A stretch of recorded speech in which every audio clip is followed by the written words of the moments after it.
Okay, the next question is in your packet on page 2 up here, and it's asking about how much chalk is needed to make the 1 liter of carbon dioxide that would be in a bottle of Pepsi, which is what this story is about.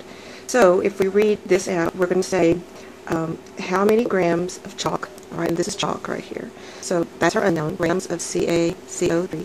And we put it also in the box where our answer will go, CaCO3. Okay, and it says our known is 1.1 liter of carbon dioxide. So that's our known, 1.1 liter of CO2. Well, that doesn't look too good, CO2. All right, and so we've got that set up, and then in the balanced equation, now this is different than the previous question. In the previous one, we didn't need a balanced equation, but now we do. So we're going to use this here, and we're going to use this number here in this area right here. Okay. Now, with this kind of equation, I call it my brush and my gun.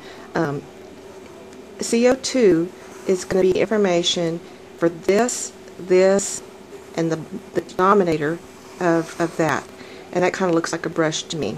Like here's the handle of the brush, and here's the bristles of the brush. Okay, and then over here I call this the gun. Okay, if you can imagine a water gun. All right. And so all of this information, this, and this, are all dealing with CaCO3. And what it does is it prevents us from having to, like in the previous question, I had to write CO2 there, I had to write CO2 there, CO2 there, CO2 there, CO2 there.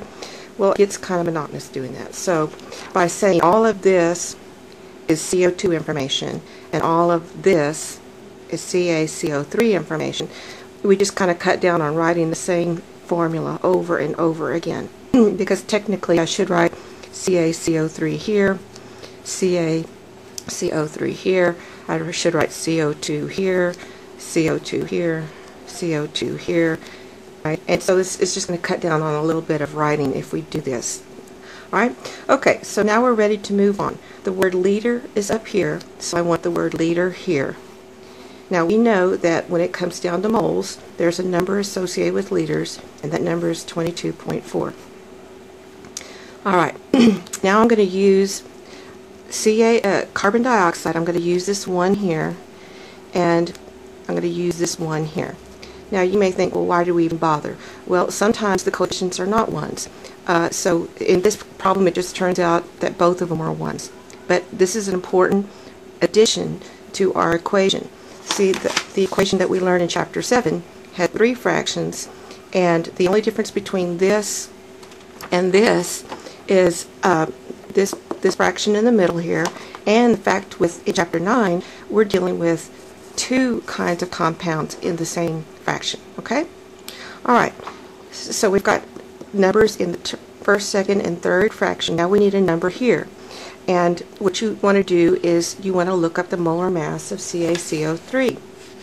So I've typed up this paper here that's got them all on there, and if we look at CaCO3, 100.1 is the molar mass of that compound, and that was found by taking subscript times atomic masses, right? So subscript of carbon was 1, atomic mass of calcium is 40.1. The carbon was 1 times 12, and the oxygen was 3 times 16, and so that equaled 100.1. So that's the number we're going to put here, 100.1. Okay, at this point we've got all our fractions filled out. Okay, so if I was to punch it in the calculator, I would punch in 1.1 times 1 times 1 times 100.1. Alright, then I'm at the end of my numerator, so then I would hit divide, and then I would divide all of these, which 3 of them are 1s, so it's going to be divided by 22.4. Alright, and then punching that in the calculator, it would be, let me clear it, be 1.1 times 100.1 divided by 22.4 equals. So 4.915, which because this had 2 sig figs, we would like to make that 4.9 grams of CaCO3. Okay? And that's how that one was solved.